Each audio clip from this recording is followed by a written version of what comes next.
සුබ දවසක් 2026 අවුරුද්ද. ඔයාලා හැමෝටම සුබම සුබ අලුත් අවුරුද්දක් වෙන කියලා ඉස්සෙල්ලාම ප්‍රාර්ථනා කරනවා.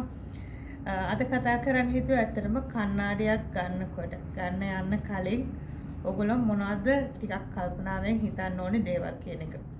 මේ මාතෘකාව කතා කරන්න හේතුව ගිය අවුරුද්ද පුරාම ඇත්තටම ඊයේ රාත් මම අන්තිමටත් මගේ channel එකේ උත්තර බැන්දේ ඒ වගේ ගැටලුවකට. මම අහවල් තැනින් කණ්ණාඩියක් ගත්තා.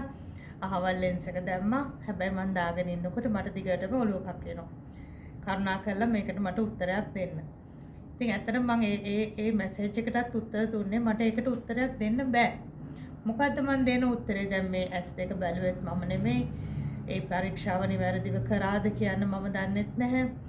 දාගත්ත lenses මොනවද කියන්න මම දන්නෙත් නැහැ. ඉතින් මේ වගේ වෙලාවකට ඔබ අමාරු වටනහම මට ඇත්තටම දෙන්න උත්තරයක්වත් නැහැ. මේ වගේ පණිවිඩ රාශියකට ගිය අවුරුද්ද පුරාම උත්තර දුන්නා. ඇත්තටම උත්තර කියන්න තිබ්බේ බොහොම කනගාටුයි ගත්ත ආයතනයට ආපහු ගිහිල්ලා කතා කරලා බලන්න. ඊට පස්සේ දිගින් දිගට මාත් එක්ක chat කරපු අය හිටියා. එතෙන්ට ගිහිල්ලා ඊට පස්සේ වෙච්ච ප්‍රශ්න.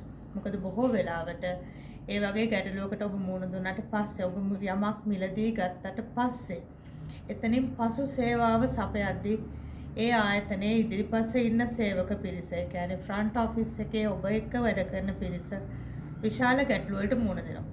වැඩේ හරි ගියොත් ඒ හරි ගිය එකත් එක්ක කිසිම ගැටලුවක් නැහැ. නමුත් වැඩේ බැරි වෙලාවත් වැරදුනොත් එතනින් එහාට ගත යුතු පියවරත් එක්ක ඇත්ත වශයෙන්ම ස්ටාෆ් එක අස්තරමං වෙනවා. ඒක තමයි බොහෝ වෙලාවට ඔබට වෙන ප්‍රශ්නේ. ඉතින් මම ඒකයි හිතුවේ දැන් අද මේ අවුරුද්දේ පළවෙනි දවසේ කණ්ණාඩියක් ගන්න යනවා නම් ඇහි ප්‍රොබ්ලම්, ඒ කියන්නේ ඇහි පෙනීමේ යම් ගැටලුවක් ඔබට දැනෙනවා නම්, එහෙම නැත්නම් ඇසේ විඩාවක් දැනෙනවා නම්, එහෙම නැත්නම් ඔබ බොහෝ වෙලාවට වැඩිපුර වෙලාවක් ස්ක්‍රීන් එකේ, කියන්නේ කම්පියුටර් එකක, ෆෝන් එකක, එහෙම නැත්නම් ටැබ් එකක නම් වැඩ කරන්නේ. මෙන්න මේ ආයත ඇහි විඩාවක්, අයි ස්ට්‍රේන් එකක් දැනෙනවා. එතකොට පෙනීමේ අඩුපාඩුවක් දැනෙන කෙනාටත් ඩබල් විෂන් එකක්, එහෙම නැත්නම් පුංචි අකුරු පේන්නේ නැහැ, එක්ක නැත්නම් දුර පේන්නේ නැහැ, විවිධාකාර විදිහේ පෙනීමේ ගැටලු වලට ඔබ මුහුණ දෙනවා. මේ වැනි දෙයකට ආපුවාමනේ හිතන්නේ දැන් මම කණ්ණාඩියක් ගන්න ඕනේ කියලා. එතකොට බොහෝ දෙනෙක් කරන්නේ මං හිතන්නේ දැන් නම් සෝෂල් මීඩියා ඔස්සේ බලන කොහෙන්ද කණ්ණාඩිය ගන්න පුළුවන්. මේක තමයි ඔබ බොහෝ දෙනෙක්ට වෙලා තිබ්බේ. ගොඩක් වෙලාවට මේ විවිධ ආයතන වලට විවිධ පුද්ගලයෝ ගිහිල්ලා එයාලට ලැබෙන මුදලට, ඒ කියන්නේ මේ දේවල් වෙන්නේ මුදලත් එක්ක ලංකාවේ.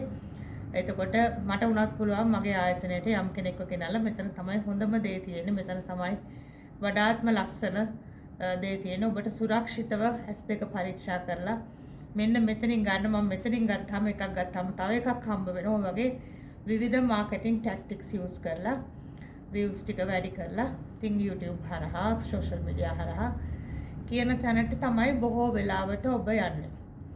එතකොට ඔබ තවත් බලන දෙයක් තමයි මිල අඩුම තැනින් අපි ගොඩක් වෙලාවට ගන්න බලන්නේ. මට මේවත් එක්කලා ඇත්තටම තර්ක නැහැ. නමුත් මම මේ YouTube channel එකේ කිසිම දවසක මම වීඩියෝ 100 ගණක් කරලා ඇති කෙනෙක් මගෙන් ඇහුවොත් ඇරෙන්න මම මගේ ආයතනයක් ප්‍රොමෝට් කරලා නැහැ. මම කවුද කියන එක ලොකෝට ප්‍රොමෝට් කරලත් නැහැ. නමුත් කෙනෙකුට මගේ ප්‍රොෆයිල් එක බලන්න පුළුවන් මම කවුද කියලා. අවුරුදු 30ක් විතර ඔප්ටෝමෙට්‍රිස්ට් කෙනෙක් විදිහට වැඩ කරන කෙනෙක් මම. ක්වොලිෆිකේෂන්ස් හදාගත්ත කෙනෙක් මම. අත්දැකීම් හදාගත්ත කෙනෙක් මම. ඉතින් ඒක නිසා මම බය නැතුව මේ ගැන කියනවා. මෙන්න මේ වගේ නිසා ඔබට මම කියන්නේ ඔබ යම් ආයතනයක් තෝරගන්නවා නම්, යම් පුද්ගලයෙක් තෝරගන්නවා නම් ඔබ S2 බාර දෙන්න. මේ ගැන දෙතුන් පාරක් නෙමෙයි 100 පාරක් හිතන්න. මොකද අද වෙනකොට හරීම මේ ඕපන් මාකට් එකක් තියෙන්නේ. ඕනි කෙනෙකුට පුළුවන් කිසිම ප්‍රමිතියක් ඇතුව හෝ නැතුව, ක්වොලිෆිකේෂන් එකක් ඇතුව හෝ නැතුව තමන් ගාව දෙන ප්‍රොඩක්ට් එක මාකට් කරන්න. ඒක ඇත්තටම ඔබ මාකට් කරන්න කොච්චර දක්ෂද කියන එක මත තමයි ඔබේ පාරිභෝගිකයා ඔබ වෙත ඇදී එනවද නැද්ද කියන එක තීරණය වෙන්නේ. මේ වගේ ට්‍රෙන්ඩ් එකක් දැන් ලංකාවේ තියෙනවා. ඒක නිසා තමයි බොහෝ වෙලාවට YouTube channel වලින් මම අද මෙන්න මෙතන ඉන්නේ, මෙතන මේ කාන්ට කණ්ණාඩිය ගන්න පුළුවන්, මෙතන ඇස්ට්‍රෙස් කර ගන්න පුළුවන්, මේ වගේ විවිධාකාර කතා කියනකොට ඔබ පෙළඹෙනවා එතනින් ගිහලා ගන්න. නමුත් මේ ඇස්ට්‍රෙස් කර ගන්නවා කියන වචනේ මම ඉවසීම කිව්වොත් මේක ටිකක් සංකීර්ණ වැඩක්. මේ නිකම්ම මේ මොන හරි ලෙන්ස් කැරි ටිකක් දාලා පේනවද අහලා ඒකට කණ්ණාඩිය හදන එක නෙවෙයි ඇස්ට්‍රෙස් කරනවා කියන්නේ. ඇස්ට්‍රෙස් කරනවා කොහොම ඒක එක ක්‍රියාදාමයක්. ඉතින් ඒක කරන්න ලංකාවේ පළපුරුදු අය බොහොම පොඩි පිරිසක් තමයි ඉන්නේ. මේ ලංකාව පුරා තියෙන හැම ආයතනයකම යම් පළපුරුද්දක් තියෙන අවුරුද්දක් දෙකක් එහෙම නැත්නම් මාස 6 ඉඳලා අපි වගේ අවුරුදු 25 30 35 අපිටත් වැඩි එක්ස්පීරියන්ස් තියෙන අයත් මේ ආයතන වල ඉන්නවා. මොකද ලංකාවේ මේ වලට ප්‍රමිතියක් නැහැ. මේ අහවල් ක්වොලිෆිකේෂන් එක නැත්නම් කන්නාඩි ෂොප් එකක් එහෙම නැත්නම් ඔප්ටිකල් ෂොප් එකක් දාන්න බෑ කියලා නීතියක් ලංකාවේ නැහැ. ඒක නිසා ඕනෙම කෙනෙකුට කොහේ හරි වේකන්ට් වෙලා තියෙන තැනක තමන් පොඩ්ඩක් මේ සබ්ජෙක්ට් එක දන්නවා නම් කන්නාඩි ගන්න තැන ෆ්‍රේම් එක ගන්න කොහෙන්ද කියලා දන්නවා නම් ලෙන්සස් ගන්න කොහෙන්ද කියලා දන්නවා නම් ඇස් ටෙස්ට් කරන්නත් පොඩ්ඩක් පුළුවන් නම් මේක ව්‍යාපාරයක් විදිහට කරන් යන්න පුළුවන්. ලංකාවේ කිසිම ගැටලුවක් නැහැ. ඒතර විවිධ අය විවිධ මට්ටමින් මේ වගේ ව්‍යාපාර කරනවා. ලොකු ව්‍යාපාර ජාලවලත් ඔබ ඇතුළට ගිහිල්ලා බැලුවොත් බොහෝ වෙලාවට ක්වොලිෆිකේෂන්ස් හදාගත්ත ක්වොලිෆයිඩ් ඔප්ටොමෙට්‍රිස්ලා කියලා බය නැතුව කියන්න පුළුවන් අය සමහරලාට 20ක්වත් නැහැ. ආයතන ගත්තොත් ඒගොල්ලන්ගේ බ්‍රාන්චස් 150ක් තියෙන්න පුළුවන්. නමුත් බ්‍රාන්චස් 150ම ඉන්නේ අර විදිහට ක්වොලිෆිකේෂන්ස් හදාගත්ත අයම නෙවෙයි. මේව තමයි ඔබ මුණ දෙන ගැටලු. මම මේක හරි ඕපන්ලි කියන්නේ. මොකද මේ වගේ සේවයක් ගන්නකොට මේ ඔබ තීරණය කරන්න. මම මේ කිව්වේ ඒක තමයි එළියේ තියෙන මාකට් එක. ඕනි කෙනෙක් ඕනි විදිහකට කණ්ණාඩියක් හදලා විකුණන්න පුළුවන්. නමුත් මේ ඔබේ ඇස් දෙකනේ. ප්‍රශ්න තියෙන්නේ ඔබට. යමක් වැරදුනොත් ඒ ඔබේ විෂන් එක සහ ඔබේ ඇස් දෙක. ඉතින් ගිය අවුරුද්ද පුරාවට මට ආපු මේ පණිවිඩත් එක්ක මම මේ අලුත් පණිවිඩය අද දෙන්නේ. අලුත් අවුරුද්දේ ඔබ තීරණය කරන්න ඔබ මේ ප්‍රොෆෙෂනල් සර්විස් එකක් ගන්නෙ කොතනින්ද? ඒකට ඔබ කාලයක් තිස්සේ මෙහෙමයි. මෙතනදී ඇත්තටම ඔබ කාලයක් තිස්සේ දන්න කෙනෙක්, ඒ කියන්නේ කාලයක් මේ ආයතනයක් පවත්වාගෙන යන තැනක බයක් නැතුව අනිත් අය කන්නාඩි ගන්න තැනක අන්න ඒ වගේ විශ්වාසදායක තැනකට යොමු වෙයි. එතකොට ඒ යන පුද්ගලයාගේ මොනවද තියෙන ක්වොලිෆිකේෂන්ස් කියලා සාමාන්‍යයෙන් ක්වොලිෆිකේෂන්ස් ටික සහතික ටිකක්වත් ඒ බිත්තියක තියෙන්න ඕනේ. ඒ ටිකත් බලන්න. මේ යන්නේ මම හරි තැනටද එක්ක නැත්නම් එතනින් ගත්ත අය මෙතනින් ගන්න මෙතන හරිම හොඳයි. මෙයාගෙන් කිසිම ප්‍රශ්නයක් උනේ නැහැ කියන විශ්වාසයවත් තියෙන තැනක් ගැන ඔබ තීරණය කරන්න. ඊළඟට තියෙන ප්‍රශ්නේ තමයි ඔහු විදිහට ඇස් දෙක ඔබ ටෙස්ට් කරගත්තා කියන්නකෝ. ඊළඟට තියෙන ප්‍රශ්නේ තමයි ගන්න ලෙන්ස් එක මොකක්ද? මේ ලෙන්ස් එක ඇත්තටම මම ඔප්ටොමෙට්‍රිස් කෙනෙක් වුණත් මට ඔබ ගෙනාවොත් මේ වගේ කණ්ණාඩියකට ලෙන්ස් එකක් දාලා මේ ලෙන්ස් එක මොකක්ද? මට කියන්න බෑ මේකේ බ්‍රෑන්ඩ් එක. මේ ලෙන්ස් එක දිහා බලලා මට කියන්න බෑ මේක හවල් ලෙන්ස් එක බය වෙන්න එපා කියලා. මොකද දැන් මේ ලෙන්සස් වල දැන් මීට අවුරුදු ගානකට කලින් ඔරිජිනල් ලෙන්ස් එකේ වෝටර් මාක් එකක් එනවා. ඒ ලෙන්ස් එකේ බ්‍රෑන්ඩ් එක හරි මොකක් හරි ගැන කියලා. නමුත් දැන් වෙනකොට කනගාටුයි කියන්නේ මේ වෝටර් මාක් එක ලෝකලි ගහන්න පුළුවන්. එතකොට ලෙන්ස් එක හදලා වෝටර් මාක් එක ගැහුවට පස්සේ ඒකේ බ්‍රෑන්ඩ් එකේ ලෙන්ස් එක. සමහර ලොකු කම්පැනිස් වලට අපි වුණත් කතා කරපුවාම අපෙන් අහන අවස්ථා තියෙනවා මොන බ්‍රෑන්ඩ් එකද ගහන්න ඕනේ. ඉතින් මේ තරමටම පහළට වැටලා තියෙන මේ මාකට් එක. මේකට ඇත්තටම අපිට විසඳුමක් නෑ. අපි ඔප්ටොමෙට්‍රිස් විදිහටත් සමහර තැන්වල හරි අසරණයි. මොකද සමහර ලෙන්ස් වර්ග අපිටම තේරෙනවා දැන් මේ ලෙන්ස් එක ගැලපෙන්නේ මේක හරි නෑ. නමුත් මේක හරි ලොකුවට මාකට් වෙනවා.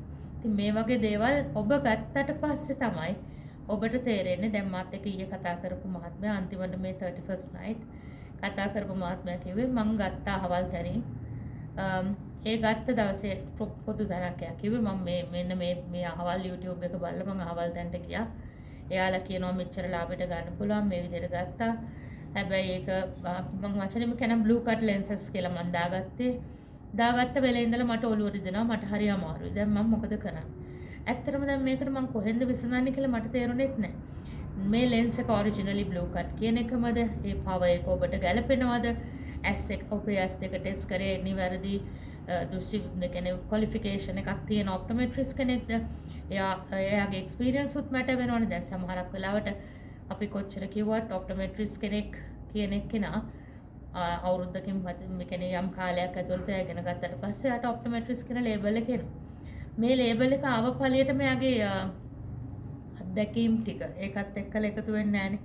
එක එක්කෙනාගේ අත්දැකීම් අනුව එක එක්කෙනා මේ අක්ෂි පරීක්ෂණය කරන විදිහ සහ කණ්ණාඩියකට අවශ්‍ය කරන මිමි ටික ඒ අදාළ ගයිඩන්ස් දෙන විදිහ වෙනස්. ඒක දැන් එක එක්කෙනා අනුව දැන් මම මගේ ප්‍රැක්ටිස් එක ගත්තොත් ඒක හැම වෙලෙම කස්ටමයිස්. මම A කියන පුද්ගලයාට දෙන එක නෙමෙයි B කියන පුද්ගලයාට දෙන්නේ. සමහර වෙලාවට දෙන්නම යූස් කරන්නේ මල්ටිෆෝකල් වෙන්න පුළුවන්. නමුත් දෙන්නගේ වැඩ කරන ප්‍රමාණය වෙනස්, වැඩ කරන ඩිස්ටන්ස් එක වෙනස්, ප්‍රෙස්ක්‍රිප්ෂන් එක වෙනස්, වයස වෙනස්, අවශ්‍යතාවය වෙනස්. මේ වගේ ගොඩාක් දේවල් බලලා තමයි කණ්ණාඩියට අවශ්‍ය කරන ලෙන්ස් එක මොකක්ද, දෙන්න ඕනි ෆ්‍රේම් එක මොකක්ද, මේ වගේ දේවල් තීරණය කරන්න.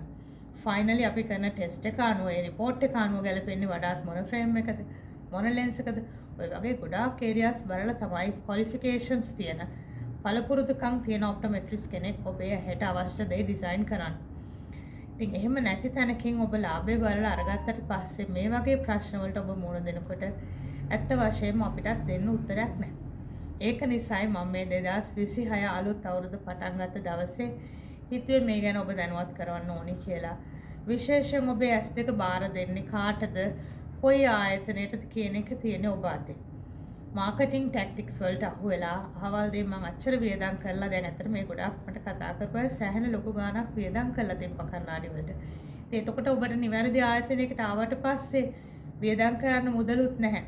සමහර අයට කිව්වා මට ලබන අවුරුද්ද තමයි ආයෙ ක්ලේම් කරන්න වෙන්නේ, මම දැන් මේක කොහොම හරි යූස් කරනවා. ඉතින් මේක යූස් කරන එක හැට කොච්චර හොඳද නරකද කියන එක ගැන ඔබට තමයි තීරණය කරන්න වෙන්නේ. මොකද මේක ඔප්ටෝමෙට්‍රිස් කෙනෙකුට තනියම කරන්න පුළුවන් වැඩක් නෙමෙයි. ගොඩාක් ආයතන තියෙනවා, ගොඩාක් පිරිසක් ඉන්නවා. ටවුන් එකකට ගියොත් මම හිතන්නේ අඩුම 5ක් 6ක්වත් ඔප්ටිකල් ෂොප්ස් තියෙනවා. ඒ හැමතැනම නොමිලේ ඇස් පරීක්ෂා කරනවා. ඒතර ඒ කරන්නේ කවුද? කරන්නේ හරි දෙයක්ද? එතන තියෙන ප්‍රශ්න කොහොමද කියන එක ගැන ඔබයි හොයන්න ඕනේ. ඉතින් මේ ගැන පොඩ්ඩක් දැනුවත් වෙන්න. ඒ විතරක් නෙමෙයි, මේ ළඟදී ඉඳගෙන අලුත් ට්‍රෙන්ඩ් එකක් තියෙනවා. ඇහැ පෙනීමට ඇහැට දාන බෙහෙත්. අද උදේ මම මේක සෝෂල් මීඩියා වල දැකලා මම ඇහුවා මේ බෙහෙත් දැන් හැමෝම අහනවා. ඒකට යටින් හැමෝම දාලා තියෙන මේකේ ප්‍රයිස් එකේද මටත් ඕනි මටත් ඕනි. එතකොට මම ඇහුවා මේ බෙහෙතේ ඖෂධයේ නම මොකද්ද? මේ බෙහෙත දැම්මොත් ඇහි ප්‍රෙෂර් එක වැඩි වෙන්න පුළුවන්ද? ඒ වගේ ප්‍රශ්න වලට දැන් ඒගොල්ලන් කියන්නේ වෛද්‍යවරු නිර්දේශ කරා. කවුද වෛද්‍යවරු මේක නිර්දේශ කරේ? මේකේ මොකද්ද ඖෂධයේ නම? මේ වගේ දේවල් ගැන දැනුවත් නොවේ. මේ ඔන්ලයින් තිබුණ තරමටම මේ දේවල් ඔබ භාවිතා කරනවද නැද්ද කියලා තීරණය කරන්න. සමහර වෙලාවට වතුර බින්දු ටිකකට ඔබ වියදම් කරනව වෙන්නත් පුළුවන්. එහෙම නැත්නම් ඇත්ත වශයෙන්ම මොකක් හෝ කිමිකල් එකකට ඔබ වියදම් කරලා ඒක ඇහැට දානවා වෙන්න පුළුවන්. මේක කොච්චර දුරට හොඳද නැද්ද කියලා හරියට දැනගන්න නැතුව මේ වගේ දේවල් වලට ඔබ අහු වෙන්න එපා. මොකද ඔබේ S2 කියන එක රිප්ලේස් කරන්න බෑ. විෂන් එක වැරදුනොත් කණ්ණාඩියකින් හදන්න පුළුවන්. නමුත් ඇහැක් වැරදුනොත් වෙනස් කරන්න බෑ. ඒ වගේ ඇස්වල ප්‍රශ්න හදාගත්ත පිරිස ඕනි තරම් අපිට අපේ ප්‍රැක්ටිස් එකේ හම්බ වෙනවා. කනගාටුවෙන් කියන්නේ මීට වඩා කරන්න බෑ, මීට වඩා විෂන් එක ගන්න බෑ කියන එක. මෙවැනි තත්ත්වවලට ඔබ මුහුණ දෙන්න එපා. මම ඒකයි 2026 වසරේ ඉල්ලන්නේ. බොහොම හිතලා බලලා සෑහෙන කල්පනාවෙන් ගත යුතු තීරණයක් තමයි කොහෙන්ද කණ්ණාඩිය ගන්නෙ, කාලඟටද මම මේකට යන්නේ, කොයි ආයතනෙන් කොයි දේද මම විශ්වාස කරන්න කියලා. මොකද ඒක තියෙන තනිකර ඔබ අතේ.